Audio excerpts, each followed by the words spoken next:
The world we once knew has been lost to shadow. Was it sundered in fire and brimstone? Drowned in flood and rain? Was it tragic decadence, a great fall, unspeakable corruption? Or did the awakening of magic destroy our world? No one knows for certain. Reach through the shadowy mists. Find a fragment of land infested with shadowy corruption, yet lit enough to find your way.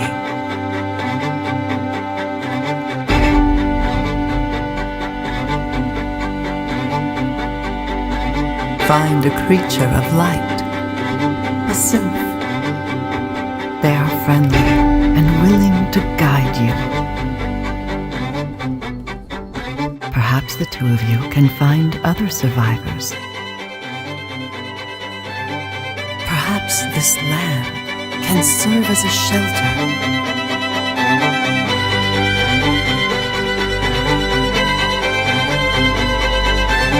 Perhaps together you can build a sort of haven.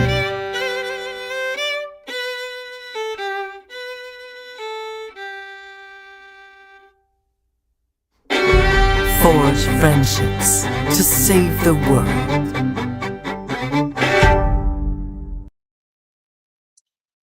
Hello, hello, hello, and welcome to the Unleashed Games weekly playtest, where you join me, Irena, CEO of Unleashed Games, live as we playtest the latest build of our family-friendly MMO light, let's be honest, called Haven. What you just saw there was the prototype trailer that we put together to help really draw attention to the game that we're making. And the game that we are making is a family friendly cooperative RPG set in a whole new fantasy universe where you, as the player, have to work your way through a reality shattered by chaotic magic and find other survivors to piece the world back together again. You see, the reason why we are making this game is we think that there's a severe lack of really great cooperative adventure games out on the market that are appropriate for us to be able to play with our family.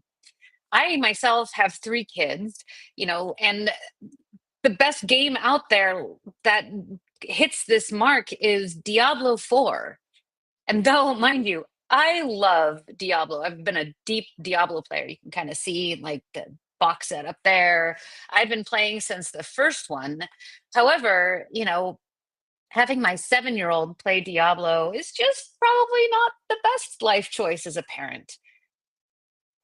There's really but like our kids are all playing games on Roblox and on Minecraft, and unfortunately playing shooter games like Fortnite. And those are games that don't necessarily appeal to me because I grew up playing and actually helped build World of Warcraft. And my favorite game, EverQuest, like I thought was really the greatest group adventure game ever made. Though there are a ton that have come out. You see over here Star Wars Galaxies. What other ones? This is one I worked on, Horizons Empires of Astaria. I don't know if anybody's heard of that one. Of course, more copies of WoW than I can count. Um, but we've actually stopped making MMOs because they're so damned expensive.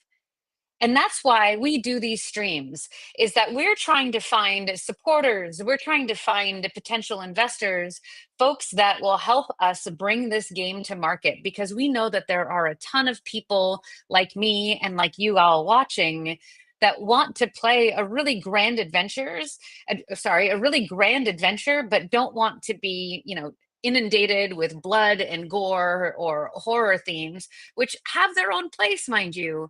But I want Thursday family game night to be all about me and my kids sitting on the couch, teaming up with our friends and family over on the West Coast, because I live on the East Coast, and taking down a giant boss. That would be so much fun.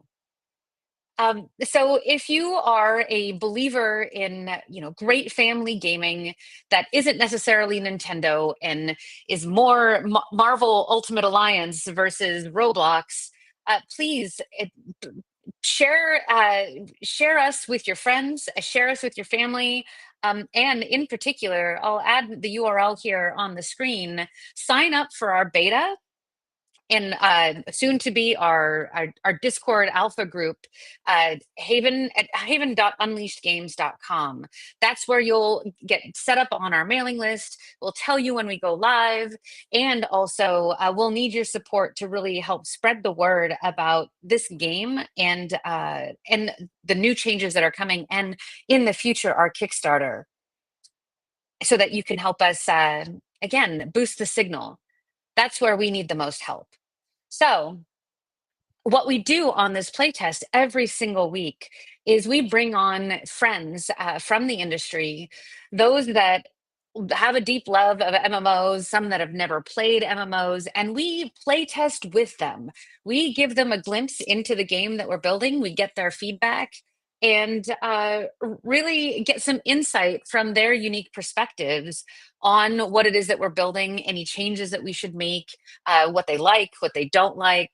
We're really into playtesting here, and it's called dog fooding in the game industry, where we play our game on a weekly basis, and whether or not we've made a lot of changes. And right now, since our team is so small, we don't really get to make a ton of changes that we want to. But we actually have a really big change in game for you this week. I'm really, really excited to share. But this week's guest in particular, he and I met in the strangest way. Not too strange. I mean, it's classic GDC, but this was actually the first GDC post pandemic, and there was a massive line around Moscone, and I happened to get in line. We were all waiting, maybe I think 2.5 hours to be able to get our badges, and like we had to prove that we had a negative COVID test. Like it took a little while to get through the line. And I was just newly pitching Haven. And in fact, like we hadn't built anything. We were just out there pitching for the very, very first time, trying to find an investor. And I had in our pitch deck this chart, and it was a chart that demonstrated the hours of entertainment spent by different generations, and how boomers spent a lot of time watching television and listening to music, and that amount of time spent watching television as a primary form of entertainment was going down per generation, to the point of where watching television is pretty negligible in terms of time spent with Gen Z. However, what they do is they play video games. And so it was this inverse chart that really was a proof point for me that like we need to make great entertainment that can appeal to younger audiences. But I knew that there was like a Gen X component of folks like me that love to play video games too. And the younger kids and my generation, like we're the first generations that both of us have grown up playing video games, and now is a prime time for us to build a game specifically for those markets. That chart came from Deloitte.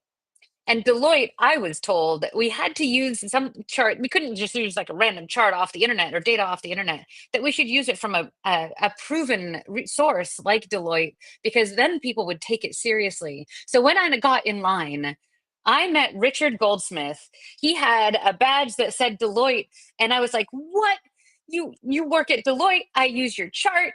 Oh my gosh." So can we talk about data? I'm a massive data nerd. And we, I think, talked for the entire hour that we waited in line. Richard, do you remember how long we were in line there? God, the line at GDC was probably a couple hours, but we did spend time in line together. I will correct you slightly. It was DICE where we met. Was it really? Oh It was God. DICE because you were hanging out with one of your colleagues who was doing curation for online storefronts. Like she had a really interesting AI tech for curation of like how to actually give women games that they want, as opposed to like, oh look, there are ponies and pink things in the game, so that must be in the for women tab. Yes, Jennifer Sand, with the blue hair.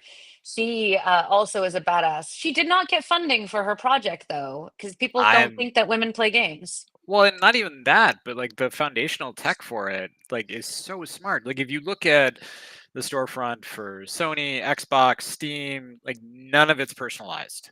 Mm-mm. None of it. Like there's so many signals they could use to personalize that make those stores like more fun, more interesting, more discoverable, and like get people to games that they want, as opposed to like, look, we have the new Call of Duty. Which is not any shade thrown on Call of Duty, but like there's so many good games out there and you have to dig for them, as opposed to like just seeing what you want. Oh my goodness. Yeah, the platform that she had was called Game Find Her. And it was intended for the moms, like, and this is what we bonded over, was when she found out about Haven. It was exactly the game that she wanted to play, but there's nothing like it on the market. And when she went to go look for, a cool RPG because she liked Breath of the Wild, she was given recommendations of Call of Duty and GTA because those are somehow RPGs. um yeah, recommendation engines still to this day, like, they don't take into account any sort of user's library, and like the libraries are so fractioned off. Like, you've got stuff on Steam, you've got stuff on PlayStation, you've got stuff on Xbox. Hers took all of your own titles into account and then could recommend what games would be appropriate. It was so cool. Yeah, and then like your Steam library is what, 20 plus years old at this point. Like you've got stuff in there that maybe you don't like anymore, so like adding in recency and all of the other stuff that would make a lot of sense if any of these folks like, not only is it like more satisfying for people, but I'm a Deloitte consultant, so yeah, you make more money. Like, You these are have more sales it and is you a get it is a people that win are for everyone. happier. Absolutely. So, for those in the audience that don't understand Deloitte, because Deloitte is this massive behemoth, we just know it's one of the biggest companies in the damn world. What do you do there? Like, share with us. So to be clear, most people know Deloitte for taxes, mergers and acquisitions, audit, things like that. I don't do any of that. I'm a reformed game designer. So Reformed game designer. or refugee, depending on your opinion of the industry right now. But in my past, I designed for AAA titles, and after eventually getting tired of being a hired gun and still loving the industry, I moved over to the consulting side, working at agencies. And lucky for me, the mid 2010s, like gamification was a big thing. Everybody wanted to gamify everything, so a game designer, somebody with a game design background, real popular in everything from like retail to financial services. Yep. And eventually made my way to Deloitte, where we have a consulting arm that does everything from operating model and governance to loyalty programs and retention to like tech implementations. Like you and I have talked about like some really cool AI tech for games. But ultimately, like the method to our madness is like we generally will not make games. Like we have people that were in game design like me, but we'll help people make games faster, easier, better, more satisfying, more fun for players, all of that. Like higher quality, less day one patches, all of that fun stuff. Stability. Who knew? I know Is it's that a crazy, thing? right? Because everybody loves downloading 20 gigs of patches on day one. We won't talk about the launch of WoW. We won't go Ah, there. you WoW know, is a good lesson for the entire industry. I mean, It's smart. at the time of WoW's launch, like the PC crowd was a lot more understanding of like you have to do some tweaking. By understanding, you mean forgiving? Yeah, I mean, And you didn't quite have the internet that allowed for like some of the sloppy practices we have now, where it's like, yeah, we can patch it on day one just fine, because broadband was a thing, but not like it is now. Like, I did not have a 1 gig connection at home back then. No, I mean, there used to be a thing called Gold Masters, right? And you would ship for Gold Master, which was a good, I don't know, 3 months before launch. If we were being generous, at the latest, maybe a month before launch, 30 days before launch, and you had to be code complete. Yeah, You really like, and it was burned onto a disk, and then you were done, my friend. yeah, You because you were, had to be at mhm, retail. Like, yeah. Steam was just becoming a thing, and a lot of people still weren't big fans of Steam. And BattleNet was relatively new at that point. You had to So burn for the box. people still lined up outside of Best Buy and Walmart. And, like, I still remember standing in line for my copy of WoW. Uh, and Those launch events were a lot of fun, though. they really were. Like, I kind of miss the community where like you just show up and like everybody else in line was a Halo fan or a WoW fan or a or whatever else fan. Like, I never You showed up. know, I never showed up for the Madden releases, but well, yeah, I mean, those still came out every year. So it kind of burned the novelty. But I was actually just having this conversation today with the Unleashed team because we're working on a little project of like a text-based adventure, and we'll share more about it later. But some of our team were saying things like, well, we need to put in a button for this.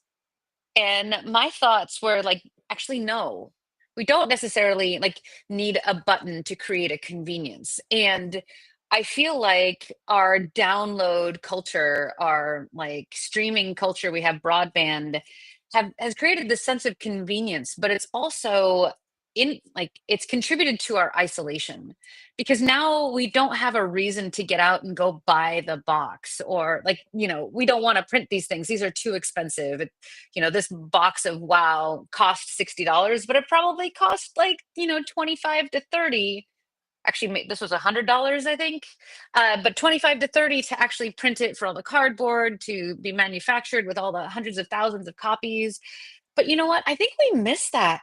We miss the community, but we can so conveniently just download games now. There's never any reason to engage with one another. And that's actually one of our core criticisms of MMOs these days is like we have things like dungeon finders and, looking for group tools. And that creates convenience, sure, but it cuts out community and a reason to engage or find friends. And I think we're feeling it. but I might push back on that a little bit. Like, I don't think No. it's the convenience of it, because like my last project, like, I worked on the social UX and UI for an MMO, and Can you like, say what project it was? yeah, it was Defiance. Oh, okay, If anybody nice. remembers that, supposedly it's being brought back, rebooted. I'm not sure who asked for that, um, but apparently it is. We'd Um, love to see it. I wouldn't mind. I'd play it. Like, I thought it was a great game. Oh, Tozib says Defiance mentioned. Talk a little bit more for Tozib's sake. Tell us about your work on Defiance. Like I said, it was primarily UX UI, around all That's the my job, social man. interface. Well, you're the one who gets to lead the game studio, not me. Uh, I thought it was a great game. I loved the idea of it. Like, it's what attracted me to the project to begin with. The fact that it was tied into a TV project, like the Defiance TV show. Mm-hmm. Um, Tozib had 600 hours in Defiance. yeah, there were diehard fans that kept that thing going after I left. Like, it was those servers were live a lot longer than I thought they were. Um, but basically, the idea of it was there was a TV show on Sci-Fi Network that was tied into the MMO, and the MMO would evolve quest lines, environments, etc., as the TV show plotline advanced. Unfortunately, the TV show only got 2 seasons, so it never really picked up an audience. Like, if the TV show got huge, maybe the game would have been bigger. But it was an interesting experiment, and like I said, they're bringing it back. I'm not I sure think that how it much. also inspired the folks that made The Expanse, because I heard that The Expanse was supposed to be an MMO first and a TV I show, but think then they're still talking about that. I'm not positive, but I think they are. I just saw some news like last week about an Expanse. Alcon is looking into making an Expanse game, which, please, that'd be I mean, so that'd be cool. super cool. And as much as I love Star Citizen, it'll probably come out before the 1.0 of Star Citizen. All right, okay. What you dropped that bomb. We can't walk away from talking about Star Citizen. Tell us what. Wait, do you play? Oh yeah, like I don't. Do you play, bro? I do. Like you can see my flight stick right here. Um, What? there's a flight stick and throttle sitting on my desk, expressly for Star Citizen. I literally bought it for Star Citizen because, like, I will fully credit Chris Roberts for my entire career. Like, I played Wing Commander, and I Mm. learned to code because of it, because I had to run I had to build a memory management program for my PS2. And that is not a PlayStation 2. That is an IBM PS2 from way back in the day. Because it didn't have enough memory. So Wing Commander was a transformative experience for me, and I followed his career until he left games to be a movie producer. And when he came back, and speaking as one of the Gen X people who grew up with his games, and I saw it on Kickstarter, and I was like, oh, I'm like, In. and he's not stupid. Like he knows that his audience from back then is now the audience with money. And so that Kickstarter took off, and I mean they're pushing $1 billion at this point in total crowdfunding. Now the man has a reputation for scope creep, and I think that's probably why Star Citizen isn't out yet. No, he wouldn't. He wouldn't dare. No, never. So I think I will say it is the most fun you'll ever have in an alpha. You think it'll ever launch? Yeah, I mean the single player experience is supposed to be out next year. I think Squadron 42, which is I think was the original Kickstarter, and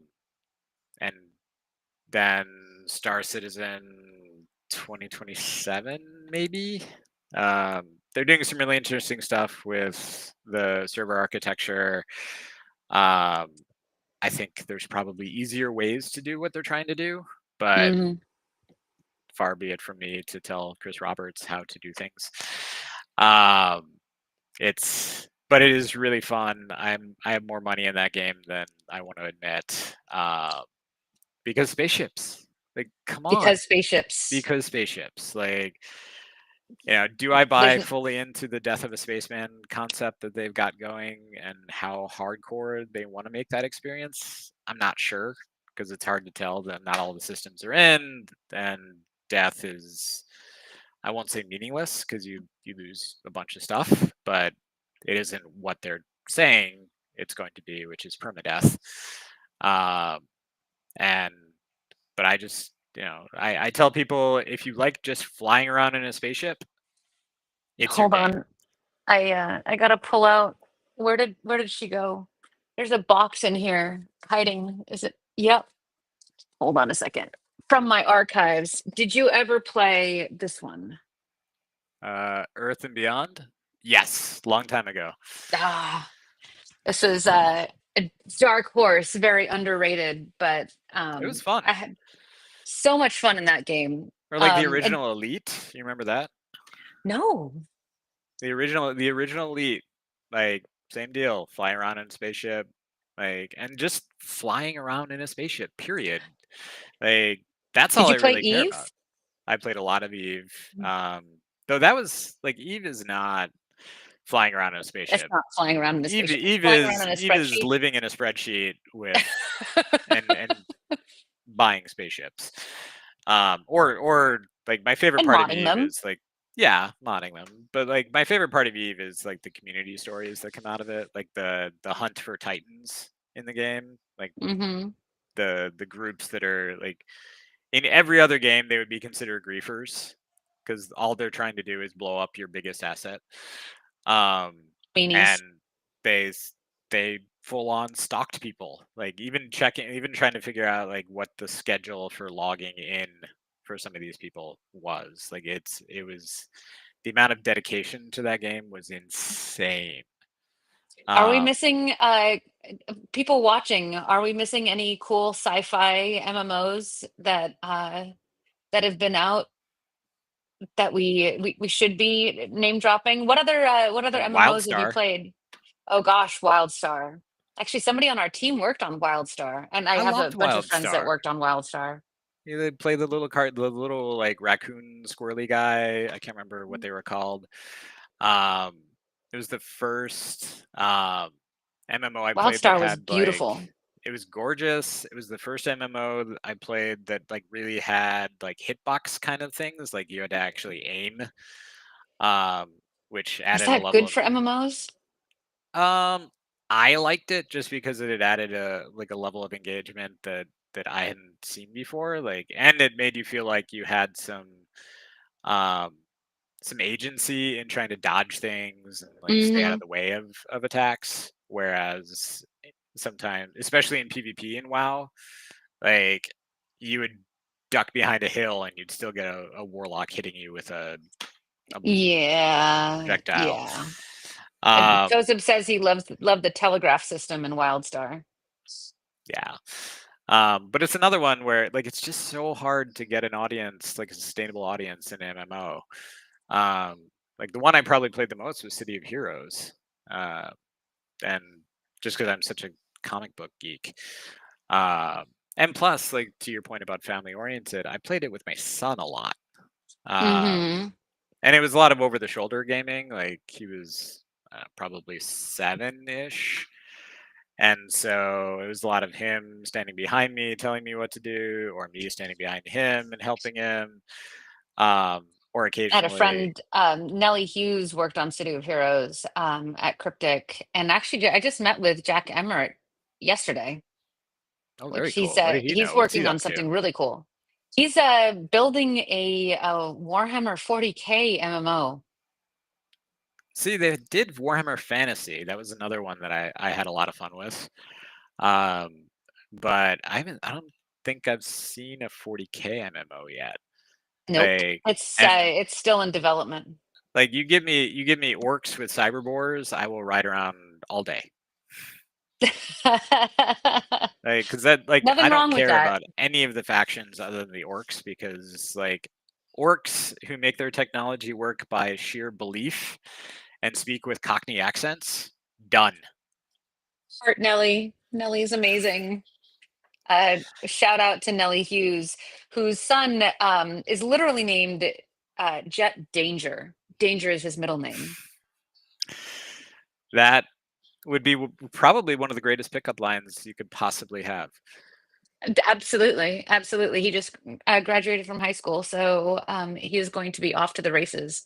And also with a last name like Hughes, and his name is Jet. Like there's so much good in his name. The story There's writes itself. It does. It truly does. Um, well, speaking of stories, uh, you want to Oh, go check before out? you jump in, Oh yeah. Oh so it is Renaissance days for Gen X gamers now, because like yes. every franchise I ever loved seems to be coming back. I want to know anybody in the audience loved Star Control. Star Control. All right. Let's see if there's any sort of 'Cause that is my single all-time favorite game, specifically Star Control 2. why? So Giant Adventure. Um, I am also on record as saying like the height of lazy game balance is when all the factions have a mirror for all of their units or powers. And Star Control like had a very rock paper scissors design, but in a Hmm. really complex way because not only you had this overarching adventure game where you're like traveling around the galaxy trying to restore humanity to its rightful place in the universe. As one And it does. felt right. and it felt big and cool and fun. But like as you met different races, you would make alliances, and then you could bring their ships into your fleet. And there was what they called super melee mode, where you could use their ships and you build your fleet. I can't remember how many ships in any given fleet, but you would have to. It was very Pokemon. Like you would select one, and that would work really well against another one or whatever. Uh, but the um, but like they didn't worry about like, okay, this ship has to be able to perform against any others. Like there were specific matchups that worked really well and specific matchups that did not. um, and it still felt satisfying and balanced and fun, even if you were on the losing end, in part because the character design was amazing.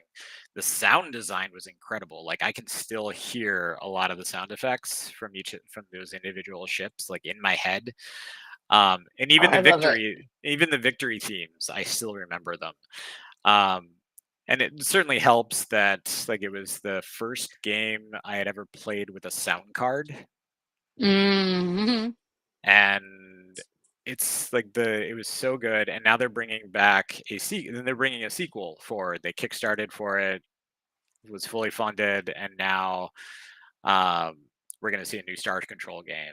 Uh, so anybody who loved that franchise, that title, like, check it out. It was in Wright's hell for a long time, and I now actually see now it's apparently they available picked it on up. Steam, Star Control 1 and 2.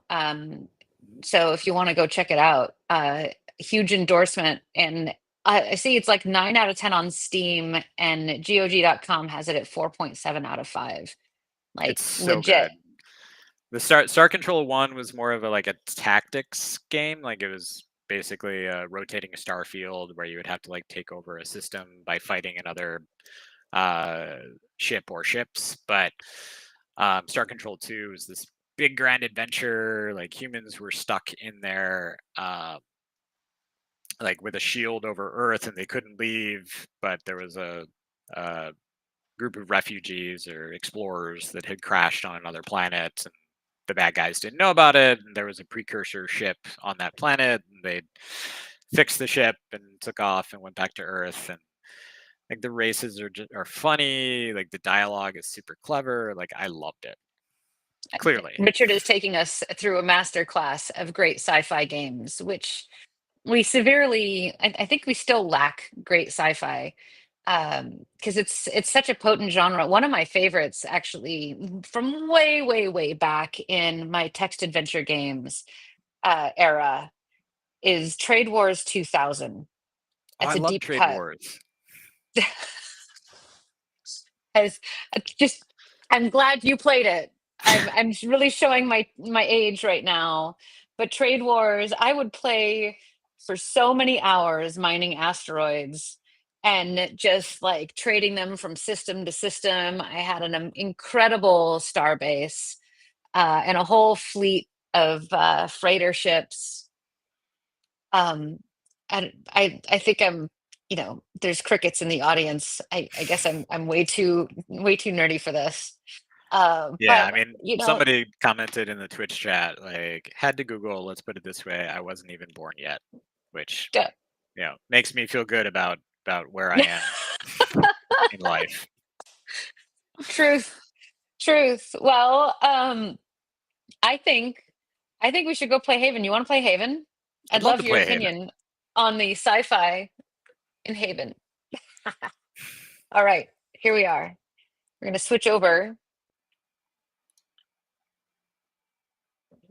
and Oh, you get to create a character.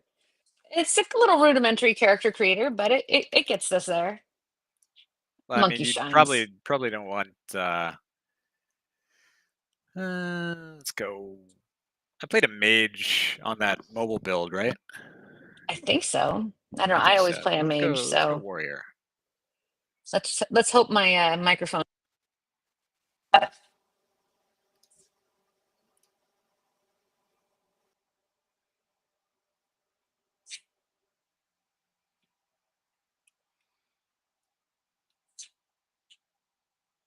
All right, let's get a quest.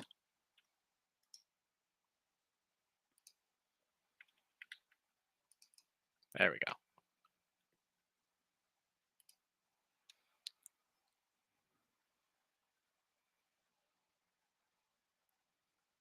Can you hear the music? Whack at some brush. Brush.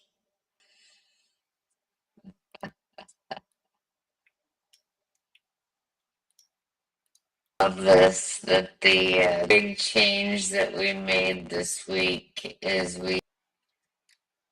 and you can't.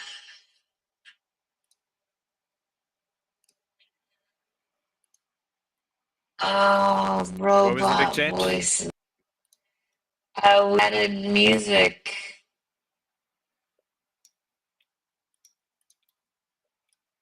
Good.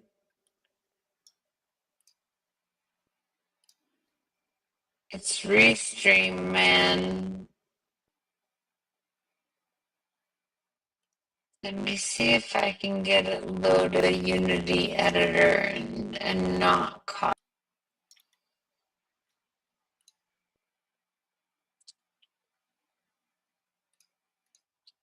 I see. Good.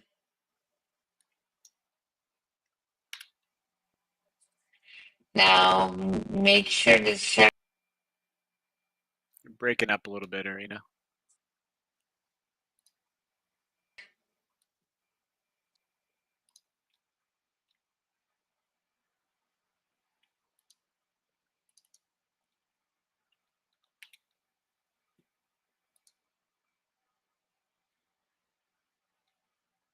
Oh, I already died.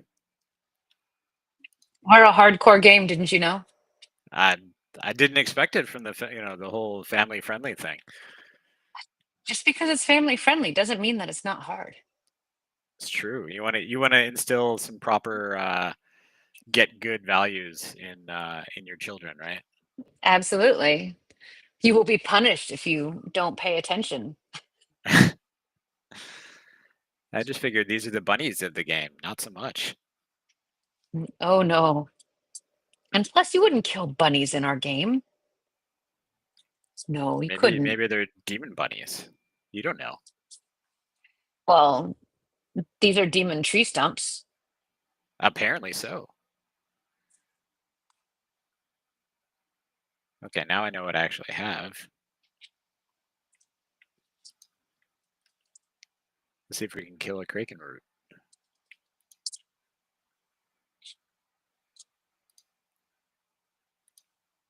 You could do this.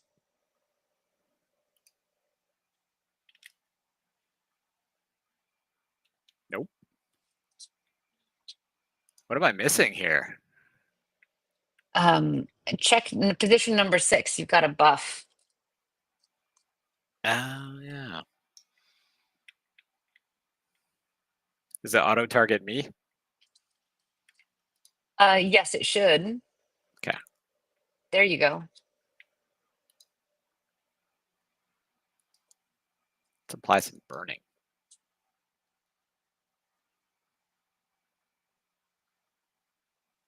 My buff was not very buff.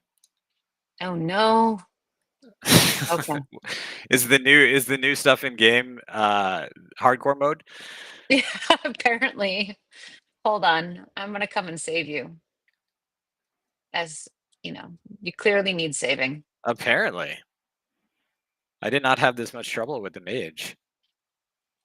No, the mage is a little overpowered, I'll be honest.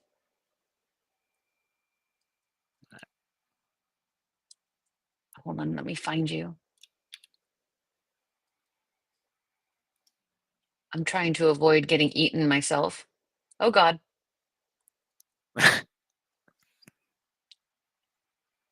This is not a peaceful place. But I got you, friend. I'm coming. Oh, you got past There it we go. though. Oh yeah, he doesn't seem to have any threat radius whatsoever. Oh no, he's actually bugged for some reason. Oh, target's dead. I apologize for killing it for you. That's Come with okay. me if you want to live. How do you add something to a quick Just drag access it menu? down. We only have one hot bar though. Yeah, go ahead. There we go. Maybe now I won't die automatically. Oh, but we have a healer now. Oh, look at that. Hey, All right, we have Tozeb. to kill 4 more Kraken root. All right, let's go find some. Following you.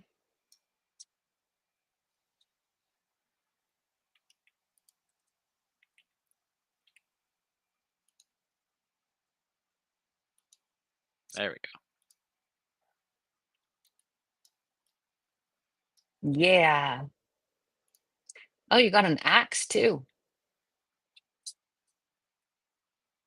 Ooh. Oh, hey, could I have one of your warrior buffs? And maybe Tozeb one too, please. And I don't May think I that have? it didn't target you. Did you click on me? Oh, you are. It did. Yeah. I have you highlighted. Use no. Oh, that one's a self-only buff. Number 5. Number 6 is the one that you can share. Ah, there we go. Yeah. There we go. Thank you. Now we are more powerful. So this is the village. This is your home plot here where I bounce. This is where you can build a house and other Lovely. things. Ooh, maybe we should see what the Kraken root has.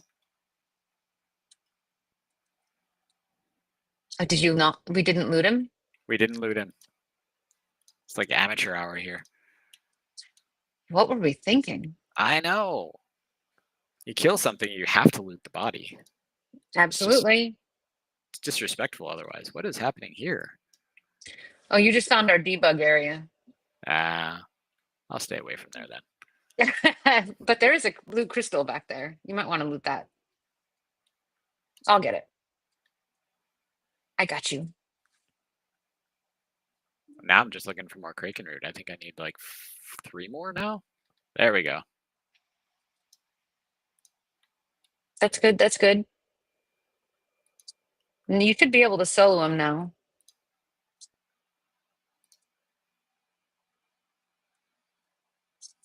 Ooh, and I'm level 2 now. Ding. That sound effect is not in the game yet. No, no, sadly. Eh. It's things to look forward to. Didn't you say there was a new thing in the game though? There is. Do you want to talk about the new thing? Well, we could talk about the new thing, but you can't hear it. The audio doesn't share with Restream, so even Okay. if I talked about it, I could I actually uploaded all the music. We added music to the game is what we did. So we can play the music. I mean, we were talking earlier. I am digging the music. But if I play the music, it's gonna play over what you have going. I mean, I'll survive. But I did come up with a debug. Oh shit! What if it doesn't work? Solution. And it's an error with the streaming platform, not our fault. Yeah. Always blame the But platform. if you pause your music in the gear menu underneath the mini map, if you hit the M button, it might come back up. Yeah, I don't have the mini map. There it is. You can turn down your music volume, so then you'll hear it in the stream.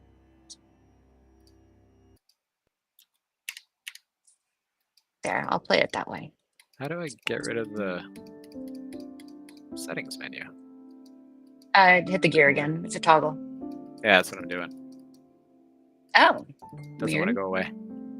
Oh no, it doesn't. Go It's away. bugged. Just hit the M button Yep. to get rid of it entirely. So I think this guy's dead too. Yeah.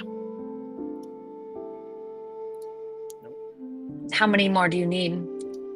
4. 4 of them apparently. Are they not triggering the quest? Ugh. One of them did.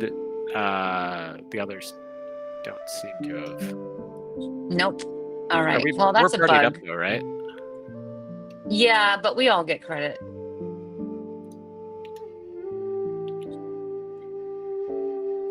So this music is from legendary game composer Gene Rosenberg. He had some music in his portfolio that he could share with us. It's just kind of nice and like, I mean, for hardcore mode, probably not super appropriate, but like, as I wander around, like it's just kind of nice and chill. Like if I handed my wife this music for her room at the spa, like she'd be into it. Exactly. Well, it's appropriate for hanging around the village and building stuff. 100%. When can we Let's go build some stuff. Hey, there's something on fire over here. We love things on fire. I mean, who doesn't? There's no Kraken roots for you, though. Yeah, that seems limiting. But there's a sparkly rock. Who doesn't like a sparkly rock? We love the sparkly rock. Yes, we do. I don't know what the sparkly rock does. It says it's a beacon.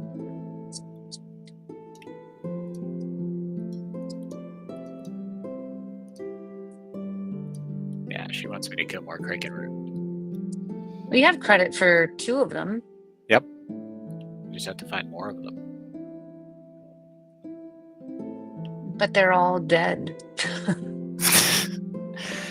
So what you're saying is we have crushed the ecosystem for Kraken Yes. root. We have depleted the ecosystem, as a matter of fact. Yeah. It's typical whenever the humans move in. We just robbed the entire world of resources? What? Pretty much, yeah. Hey, do you have any crystals in your inventory? One, it looks You have like. a green one. Yeah. All right. In the center of town, I've laid down a foundation for something, and it needs your green crystal. But we need to find the gray one.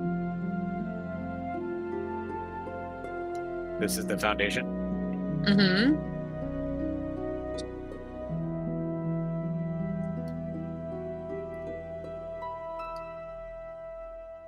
I'm looking for you, gray crystal. Do I wanna? I mean, I think I do. Oh, Oh, Tozib says You guys we got have it. the gray one. we have the gray crystal. We're gonna build a beacon. Is it weird that I just want to yell like we have the crystal, like He-Man? We have Yes. the power. Ooh, There we go. that is a different look and feel than the last time I saw it. It's Yes, cool. well, actually, this is an asset made by Becky, who was one of the environment designers on WildStar. Well, there you go. And we should probably build a house. Oh, we Somehow- have to find stuff for the house. Or do we have stuff? We have the stuff. We have all the things. I went and gathered a ton of things. See, now we have a house. I really hope they have blackout curtains on that window because that beacon is going to be shining in at all hours. Yeah, really. There's no like nighttime auto off switch. All right, and then we have one more that we'll build over here. You know, the real estate listing for this thing is like, you know, conveniently close to the beacon. You don't have to travel far. Yeah, it's like Oh, no, having I a bus don't- stop right by you. Handy, except then you get the traffic. And the aforementioned lights. Yeah, nobody wants that. And eventually when the settlement gets big enough, it'll become the undesirable neighborhood because that's where all the traffic is. It's the whole thing. Right? It's the perils of beacon-based gentrification. Absolutely. Where did you run off to? I'm looking at this other thing that keeps like pulsing. The other beacon by the fire That has a targeting reticle that is flying everywhere. it's floaty. It Oh provides my goodness. interesting. Now it just looks like there's a missing saint. There's it's the Jesus beacon. There I said it. I couldn't help myself. I mean, when you have a Halo like that, you kind of have to. It's right there. Halo, I love that game. The new Halo is supposed, like rumor has it, the new next Halo is going to be great. Though I have to admit, I actually really liked Infinite.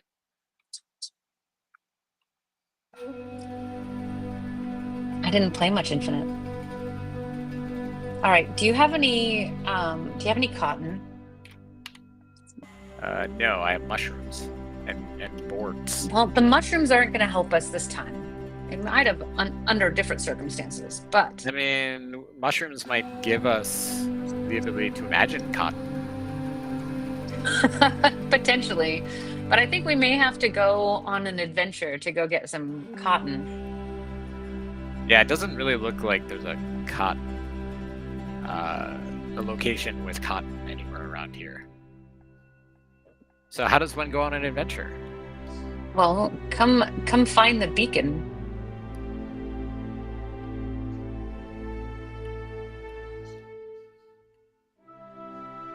Is there a sprint button? No, you got to get the arrested buff to go faster. Where you walked right by it. Come back to us. Go hang out by the house for a hot minute. So part of our mechanics is that you get have you played Valheim? Yes. It's been a little while, but yeah. So in Valheim, when you hung up by the fire, here, let's buff everybody up. Well, how can I tell how long you've got on the shroud buff? Looks like... It will be the little blue bar underneath it. Go away, trade button. I can't see. Oh yeah, you can't. I think That's I still got another like bug. 2/3 or 3/4. I mean, you could buff me now, buff me later. It's really up to you. Trade button. I'm making notes for bugs. Huh. You don't seem out of range. There we go. There we All go. right. Well, if you double click on the beacon, get really, really up close to it. Teleport to Adventureland. That's where adventure lives. As one does.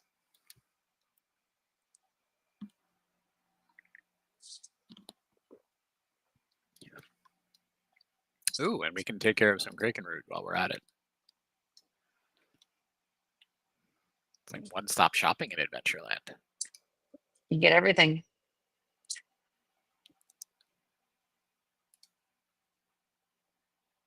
Oh, he's already dead.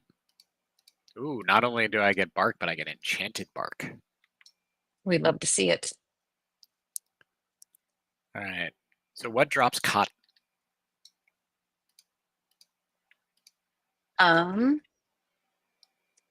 Well, you got to harvest it from some bushes, as one would. You got to go pick some cotton. Cotton bushes. Oh, look at that. I have, once again, leveled up. Congratulations. Are there more skills to get? For the sake of this demo, we kind of gave them all to you at once. Because it's an investor demo, you know. That makes sense. Oh, Kraken Root's not giving me any more enchanted bark. It's very sad. I'm trying to find where you guys went, though. We're not on the minimap?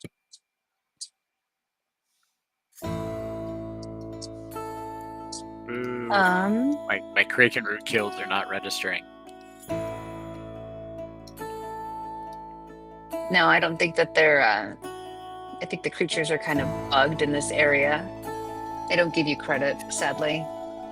They should. Very nice of them. No, it's actually. I crave the validation.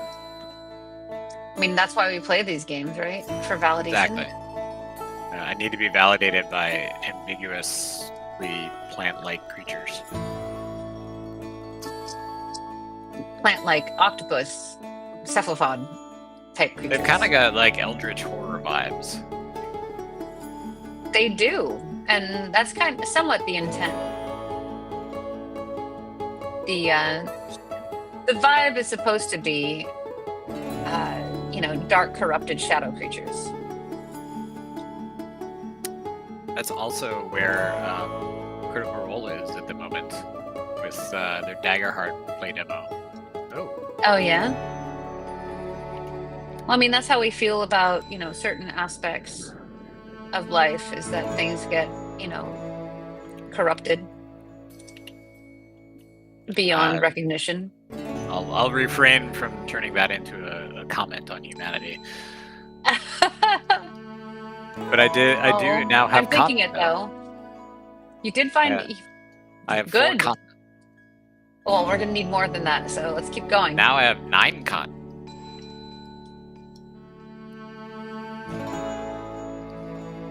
I've got 4.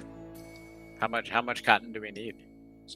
Well, to build an arcane mill, we probably need a reasonable amount. What do you make in an arcane mill? Like arcane New elements? armor. Oh, okay. New weapons. But you might want to mine some too, because I think you need silver bars. Silver bars. Here, I'll see if I can get some for you.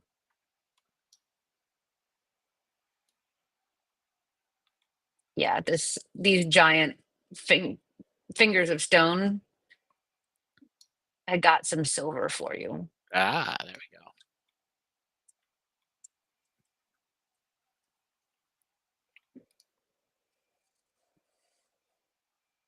go. Ooh, I got some silver ore, turquoise gems to make some like cool like 90s era rings. It's like going to Claire's. Is there like ear piercing in the game too? Ooh, that's actually a great suggestion. Like you could stand up a little boutique where you can get your ears pierced, get some janky jewelry. That would be pretty enchanted, of sweet. course. I'd be into it. Well, I think that you should get your ears pierced before you can wear earrings. But if you do that, then the holes will close up. It'll be a whole thing. It'll be a whole thing because there's a hole in your ear. Oh, I walked into that one. You sure did. As we're wandering around the woods. The dark. Mining and grabbing cotton.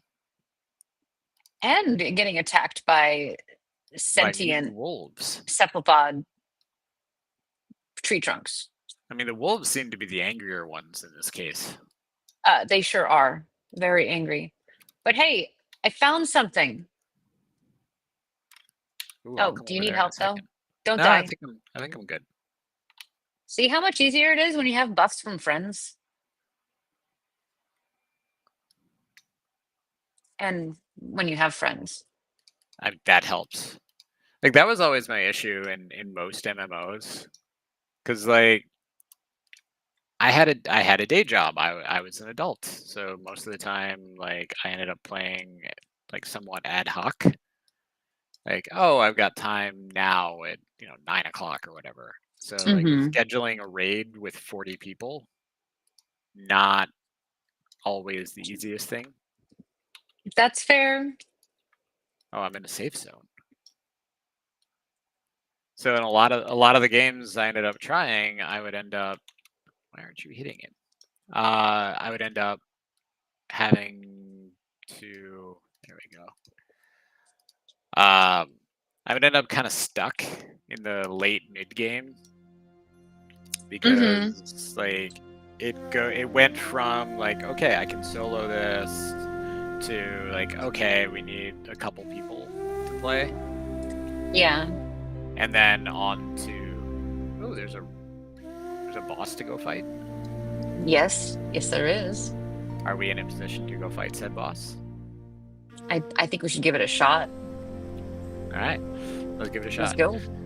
But anyway, so we get stuck in that late mid game where like you had, in order to like access the content and like have any prayer of being able to advance without like just grinding in the whatever overworld by PvE,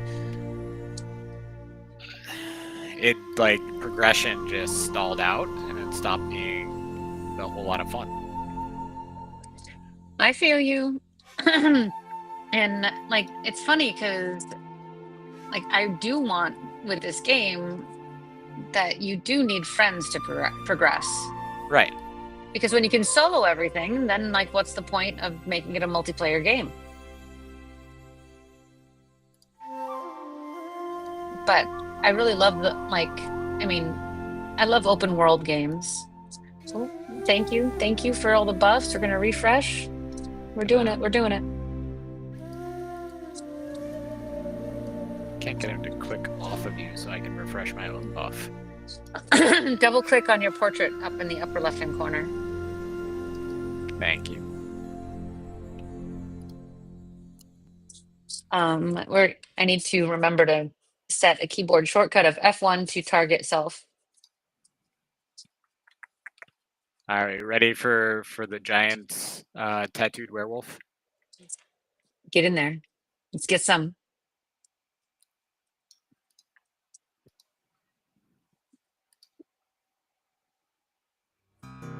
I love the animation effect for the burning hammer. Like it sets their head on fire. Actually, that was a part of the design from Tom Ang, where he wanted to have like every element affect a certain part of the body of the creature. So like ice affects the feet, and fire affects the head. So you can really just do like a whole body rave if you got all the elements on there. We don't have any nature classes yet, but we have lots of designs for nature magic as well. Are you gonna do druids, or where are you heading with it?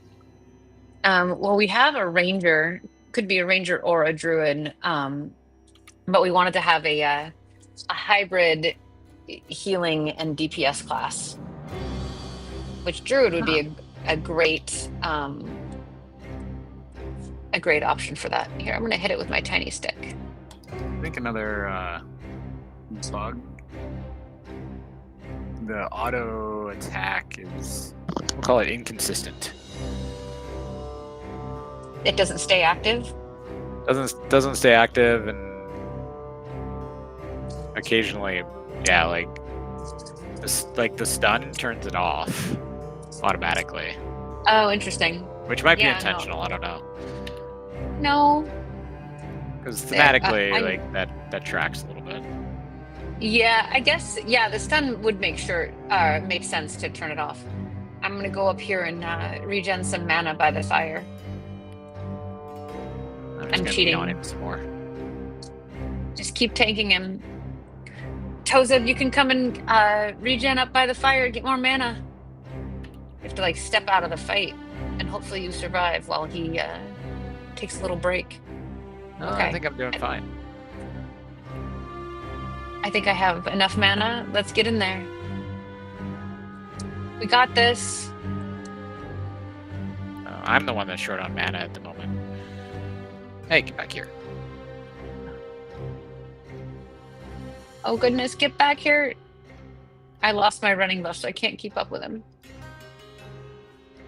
There, I stunned him. Nope, did not land. Now he's got buddies. Oh, you got an ad. 2 of them. But I leveled, so that's a plus.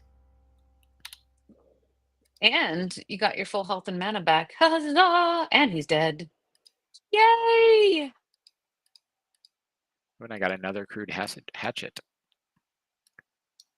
Is that all you didn't get an executioner's axe? Nope.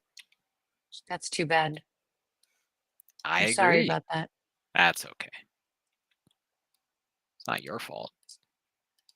But now there's maybe a it is. warning. I mean, I don't think it is, unless you're the one that coded all the loot drops. In which case, bad. We need a little bit more dramatic loot on the boss, that's for sure.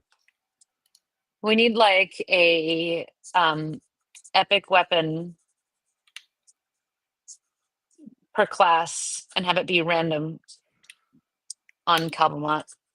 I mean, that was one of my favorite things in MMOs. Like, I haven't played one for a little while, like as on the regular, but because they just eat so much time. But Yeah. like that feeling when you got the weapon you wanted dropped, like that was always fun. Oh, Tozub says we need a class with a giant two-handed crossbow. Like kind of a rogue, but not.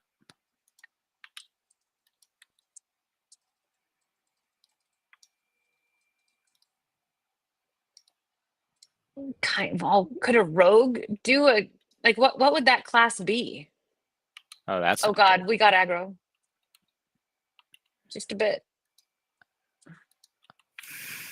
Oh no. So many. And I don't have an area of effect spell. That's another thing that we need. Oh, no crowd control? No crowd control right now. Oof. We're leaning on pure skill right now. Well, that wolf wanted to run away. Because we dominated him. Uh-oh, poor Tozeb.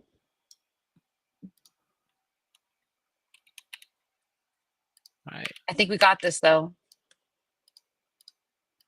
Yay. Oh, I like the new level up effect. That's another thing that we have. That looks great. It is very difficult to select enemies when they're in a pile of bodies. Yeah, they sure are. That's a tough one. All right. Well, in position number 8, you should have the ability to teleport home, or you could use the beacon up here. Man, that's a lot of Kraken root for not being able to. Not getting quest quest. credit for it. Not fair. Which really shouldn't bug me, but do we have enough cotton to make a big fancy mill?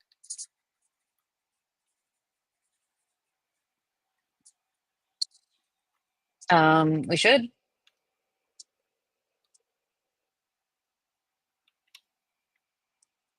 Let's go see. Meet you back at home.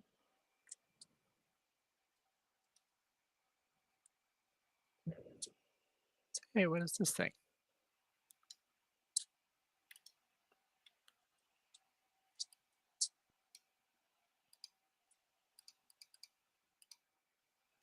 Let's see.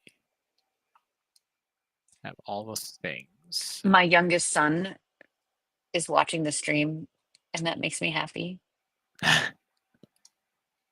Hi, he says. All right, I'm crafting some cotton bolts. Is that the craft table here? Yep, with the workbench.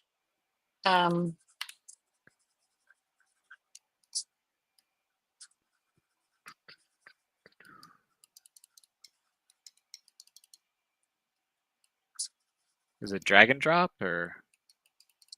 You if you select the item, there it'll we tell go. you which one you can craft. Figured it out.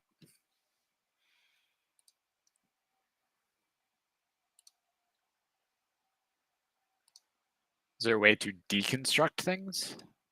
Not yet. I'm finding all the things we're lacking, Richard. But look at the number of bugs that I have gotten from this playtest. Like, this is a thing of beauty. I need to put this all in our tracking software. Come help us make this game. You can help us fix these bugs. Oh, is it time? Is it time? I have enough cotton, Well, oh, interesting. so I'm making a thing. I I am actually not seeing the progress that you made, and I cannot help you. Oh, that's a bug. It's like game design is hard or something. Games are hard. If you didn't know, hard to make.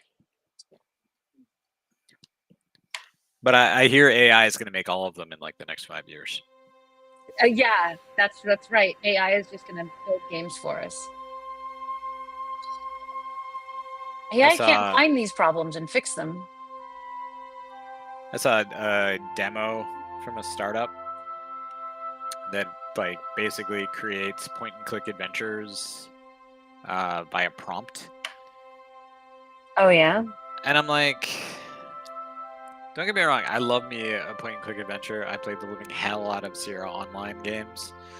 Not to mention Grim Fandango, all the LucasArts games. Mm-hmm. But like these games just look so thin. Well, like, you can't have a machine make a game. I'm sorry.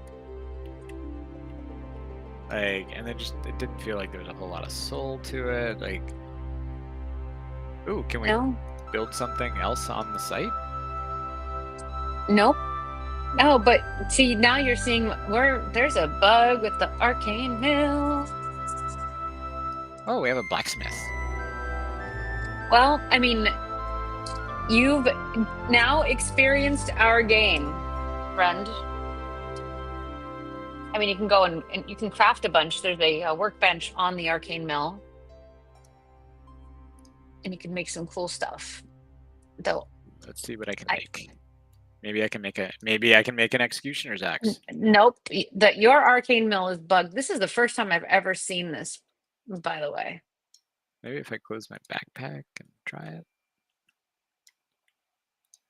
Nope. It says it wants more cloth though. Maybe if we feed it more cloth. Let's see. All right, go back and make some more cloth, see what happens. You got more cotton? No, you got lots of cotton. I got plenty of cotton. You were cotton picking. I was. But you can see the challenge of making an MMO with like all of these different pieces. It's a complex type of game to make.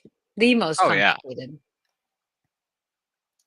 And the littlest things can break, and then it makes it breaks the illusion for the entire experience.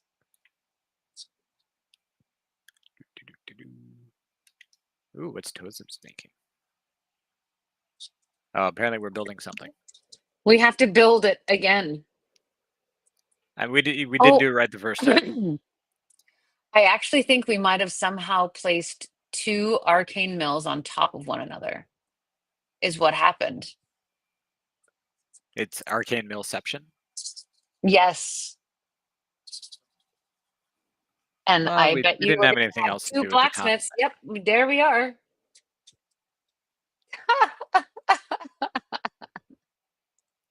Ooh, oh, that's make a mace. Creepy. I do not have that. All right, silver. Nope, can't make a silver bar. What do I need? Charcoal. Where do I get charcoal? It's just an entry up. I don't know how you much need charcoal wood. I can make. I need a lot of wood. As one does. As one would. Get it? I heard it. Yeah. Can I chop down these trees? No. Ooh, I need a luminescent branch. Do you have one? What does a luminescent branch look like? Is it a glowy branch? Yeah. I have enchanted bark. Yeah, me too. I think we didn't chop down enough trees on our adventure. That's okay.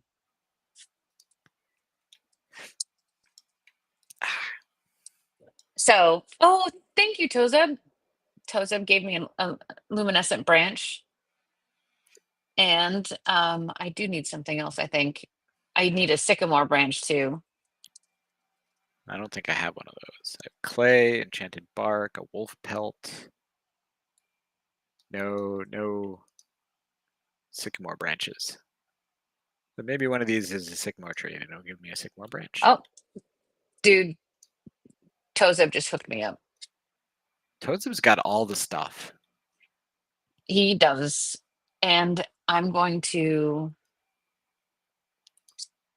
Toadzip plays Animal Crossing, I bet. Like has all the stuff in his house. I made him a sycamore staff. I just need a better pointy stick. Well, you can make yourself an executioner's axe, I think. Can you Working on know? it. You can make yourself a silver hammer. Maxwell's silver hammer. Who's Maxwell? I don't know. It's a Beatles song. Ah. So what do you think of our little game? I mean, I'm having fun, so I would say that's a good thing. That's winning. Despite hardcore mode. And dying multiple times. Dying Just multiple on times load-in. to the starter enemy. I was like, what am I doing wrong? Doing nothing wrong. We just wanted to murder you multiple times. Everybody has it out for the warriors. Well, yeah. Well, we don't want you to go off without us. We want to be useful. Like I usually end up playing like warlocky roguey characters in MMOs. Like I love me a good pet class. Oh, pets would be a wonderful thing to have in this game. We'll get there. Like it thematically correct for sure. Absolutely. Right, well, what level did you end at? I am currently level 7. Well done. Well done. So aside from all the bugs, which I did collect, and now I have like a very healthy collection, by the way. There's last week and this week. It's all right here. That's how I do bug tracking. What are your thoughts? What would you, other than pets, what would you like to see added? Outside of the bugs, of course. Actually, I want to see if I make a jaunty hat, will it show the jaunty hat on me? It will not, sadly. It will just put it in on your equipment screen. Let's see. Boss loot drops, obviously. Boss loot drops, yeah. Like a few more classes would be lovely.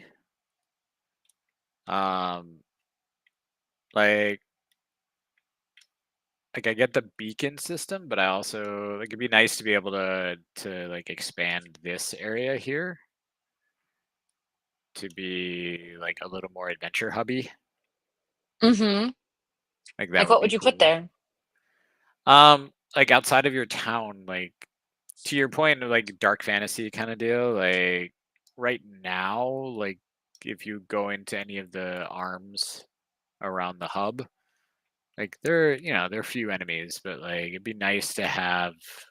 Do you remember that weird M. Night Shyamalan movie? I think it was The Village. The Town? The Village, yes. Like I want this to be the Village, where like you walk outside and you think you're gonna die. Actually, that was literally the inspiration in our design docs for the Village. Is that like, in order to fight back the darkness, you could. There's actually a torch in the build menu. Well, now I'm back. I mean, you can build it wherever. But yeah, it'd be really cool if like your town, like the central hub, was instanced, so that like as you like fight back the darkness, your central hub can expand as you create safe zones by like beating a given boss, and then you have like and then put down a torch or whatever, and then you have to continue to feed the torch to keep that area safe or something. Like have a little mechanic. No, like I'm so happy right now because so we have this concept of a light system where every village has a light value based on how big it is and how complex it is. And then that essentially brings you closer towards having a day-night cycle, and it expands out your usable land. So the more you build, the more usable land you have. Very similar to what you're talking about. But that has not yet been implemented. But we have a whole design doc on how to because that light system is a way for everybody to contribute. Like if you build up your homestead, that helps contribute to the village level. My homestead does the same thing. Tozeb as well. And the more people that join, the more powerful the village gets, the more space you get to manipulate, and the more you get to build. Yeah, and So like being able to do like have more sophisticated like building controls, like almost to zoom out into almost like a SimCity view, so you can really start customizing and being go to the planful about where house. you're dropping things. Not that one. I think that's the Oh, one. Is that the one we built? I think Yeah, so. actually, It's that right might next be to the it. beacon, Yeah, right? click on it. I can move it or copy it. And you can also destroy it. So you can the intention, or at least the mechanism for our build system, is that you lay down the base like object, but then you can modify it and customize it and expand it out. And then how you expand it affects your gameplay. Someday, when we actually have money to fully develop the game. Yeah, But I like your just want like instincts kind are of right on point. a city management view of That's it, like a what we want. top-down view where you can like basically create zones and say like this is how we want to expand, so you can coordinate with everybody. Yeah, come help us make this game. You've exactly got what we're talking about in your head. Well, first And it would we be a have really to. fun game. It really would. Like the movement is pretty satisfying too. Like you've got some solid animation already. This is the like most badass crude axe ever. Seriously. I'm like, this is what passes for a crude axe. In Haven? Yeah, Yeah. sure. That's Which right. makes me wonder like what kind of technological like techno majocracy like monstrosity is there at the top of the axe food chain. Well, so one of the things that we kind of have been leaning into is like, what this is almost like a sci fantasy style vibe Mm-hmm. in terms of the world. And also you missed my jumping on a pony Hey, where'd you get a pony? from a debug menu. I do not have the debug menu. Whee! There's a new, not to name check Wizards of the Coast, but there's a new setting, partner setting, that they just released earlier this week called Crooked Moon, Mm-hmm. which has some really cool, like, it is a mixed bag of environments in a big way, but it's interesting because it is a kind of a demi-plane where there is no daytime. Like it's permanently like the lightest it gets is like a dusk. And the moon is literally a wait, what is happening behind me? Oh, hello. Sorry, I trained you.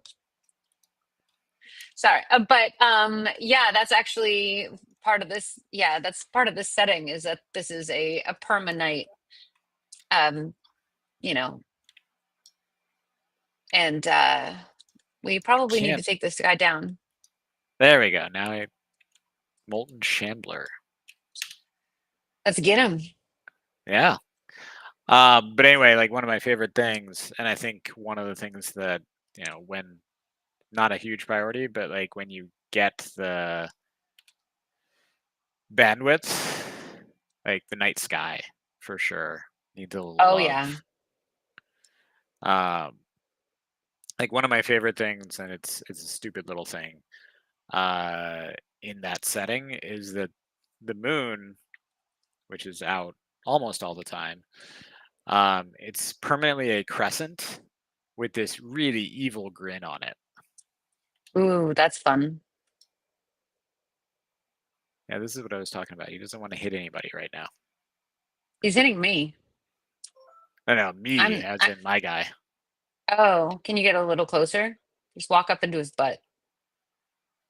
There he goes. There you go. I think the hitbox is really small. It doesn't look like it would be. Ooh, maybe he'll drop an Executioner's Axe.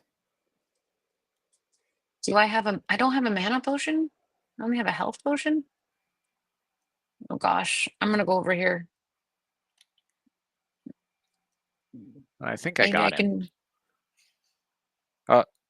No, you're supposed to be taunted. Oh, he's running away though. Also, he probably should be immune to my fire attack. Bing, level Oh. 7. He fell down. Yeah, this There's is my a. Executioner's Axe. Ooh, a Gleaming Longsword, Deadly Runeblade. I got all kinds of stuff. What? Look at all that. You got to start deleting some stuff. Yeah, I don't know There's a trash can in the lower left-hand corner. It's kind of near invisible. Oh, it's a little shaded, yeah. I think I have enough crude axes. But I do have a pet. All right, so which one of these is going to be the best? 8, 8, and...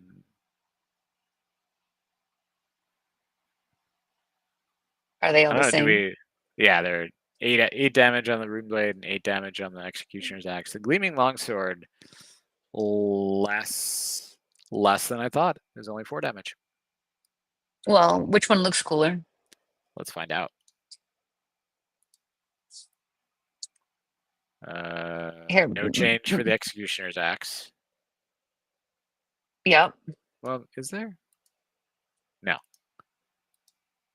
Runeblade. Runeblade wins because it changes. But Hey, now I have have you a met better our pointy prototype? stick. You do have a pointy stick. Well, I think you've actually pulled through all the content. And we keep playing, which is actually part of the fun of this game. And I love that you see the potential of where we're going, and you've got the same instincts of where we want to go. Now we just need to get funding. That does tend to be a sticking point. Yeah, but nobody wants to invest in games these days. They only want to invest in AI tools. I mean, everybody loves AI these days. All the cool kids. All the cool kids are making AI products. Womp womp. To All be right. fair, there are some like good uses of AI out there. You might know something about that. I might know a little bit of something about that. Tiny thing. No big deal. Wee thing. A wee bit. Ah. I also appreciate that the collecting times are not ridiculous. Yeah, no, the pacing of you like my pet is Yeah, chasing you around. he is Ugly. kinda. He reminds me. What was it called? There was a movie back, I want to say the 90s, and I can't remember what it was called, but let's see if this rings any bells. It was kids, like their parents went away for the weekend, and somehow they like opened a gate to hell in their house. I don't remember that one. Oh, this is gonna bug me. But basically, they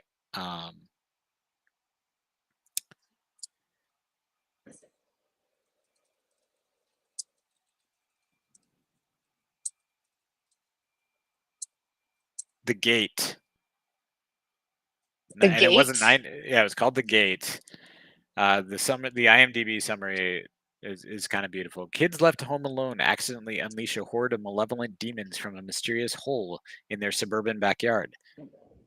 You know, you better watch out what malevolent holes And you it was raise. 1987, so they probably then, That based on that the time 80s were a period. golden age for great horror and like family friendly movies ish. Yeah, this one, like the creature design was good enough that it wasn't super family friendly. Like little kids probably would have been scared of these guys. Probably Like, nightmare material. yeah, or like Critters. Do you remember Critters? Oh, I remember Critters. Yeah. I mean, Gremlins left me with nightmares for most of my childhood.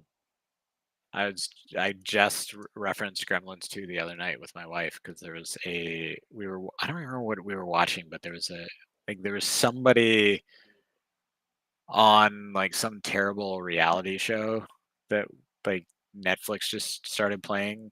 Or no, Hulu started playing.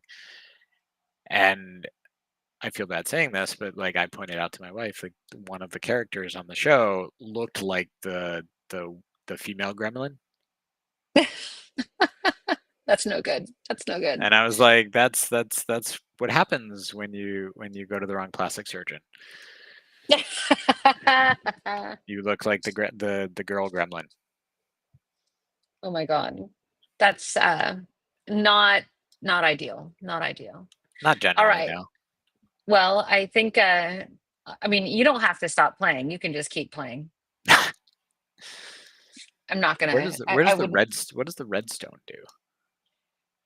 Well, if you go back to that debug area, that one will just that's actually the beacon logic and flow needs some work, but if you go back behind the secret rock, you got a couple more zones like there.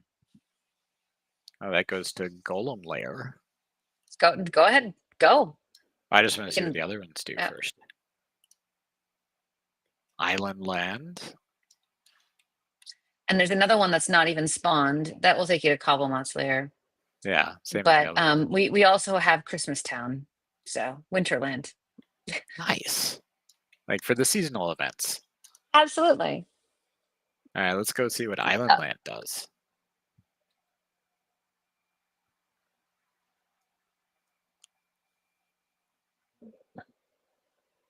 I think I broke Yeah, it. I think you did break it.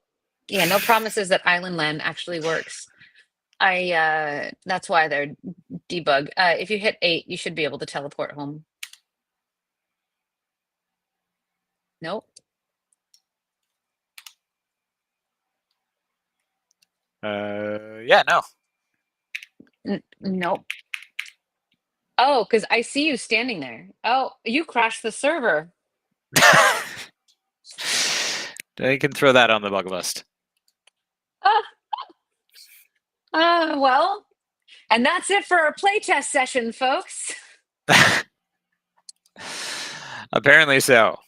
Well done. Well done. I mean, if you're broke gonna it. go out, go on a blaze of glory. All right. All right. Final impressions. What do you think? It's fun. I like the direction you're headed. And like you and I talked, I think earlier this week, about my love for God games. So if you like had that overhead view where you can like plan out your town with everybody and have like even have controls where people can vote on zoning and all that other stuff, like that'd be really satisfying. And especially if you can still maintain it, because like it'd be We want you really to even unmanageable. elect a village chieftain. Yeah. Like make decisions, and like you'd have to run an election.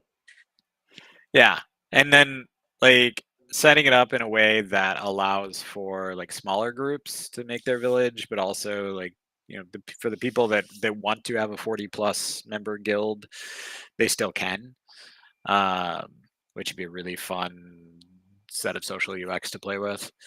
Like, how do you make it manageable with a large group as well as like a smaller group that can like be more collaborative in their decision making? Yes, all of the above. We have so many hopes for this game and so much that we could do. And I think that there would be some really fun mechanics and like social gameplay that would become emergent from building systems like that. Like part of our goal with the village system is really to help create a context to practice things like democracy on a small scale. Yeah. Because so It'd cool. be it'd even be fun, like with this village mechanic, like and being able to visit other people's villages. Like you could even like some of that emergent gameplay. I could very easily see like people wanting to be like the traveling merchant who brings like, oh, here are rare materials. Like rather than having to go to an auction house or something, you actually have to make it like a social element where like you have to go to somebody else's village, or you have a traveling merchant who comes to your village. Like You can load up that traveling merchant with all of your goods that then like goes mhm. from week like every week to the other village for a week, and then they buy out all the stuff and then it travels back. Like you can Yeah, set sort up of like trade routes. in Civ, where you have trade routes between villages. Yep, yep, yep. Help us make this game. You get it. That would be so much fun. All right. Well, thank you so much for joining us, and thank you for playing with us and killing Cobblemont with us, as one should and does. I mean, And tattooed werewolves deserve to die. that's really disappointing when they don't. Agreed. It's their role in life. Sad for them, but enjoyable for everybody else. I mean, they can be our punching bag anytime. It's like a giant pinata. We just need more loot on that pinata. Agreed. Like the molten giant though, like he dropped the loot. Like he gave up the goods. He gave up the goods. He gave up the goods. Well, and thank you so much for taking time out of your Friday to join us. Seriously. This is much better than anything else I would have done. I'm glad to hear that. So buggy and all, that is the final review. Buggy and all, it was still a hell of a lot of fun. Yeah. And thank you all, friends, for joining us. And we won't catch you next week because next week it's 4th of July and I have some protesting to do. Because I hear there's a No Kings 2.0. But have an amazing weekend and we'll be back July 11th. Actually, we are playing with a pair of moms who are desperate for an adventure game to play with their kids. And I was like, do I have a game for you? Come join us on our stream. So yeah, see you all on July 11th. Have an amazing, actually, no, next week is not 4th of July, is it? 2 weeks. 2 weeks. Oh, 2 weeks is in 4th. Never mind. We'll see you next Friday. I'll be in July Jamaica 11th. celebrating the 4th. You're making me crazy. Celebrate the 4th on the Okay. beach, which that's how could it be more American? That's a great place to be. All right. Well, we'll be back next week. 4th of July, we're taking a week off, and then we have the moms on July 11th. Have an amazing weekend, everybody, and we'll catch you next time. Bye. Thanks. Thank you. Hit that button and buy a t-shirt with a dragon on it, and that will help us keep making some awesome games. Looks like this. I've already seen a Unleashed t-shirt out in the wild that I wasn't wearing, and I'm super excited about seeing more of them. So, yeah, buy a t-shirt.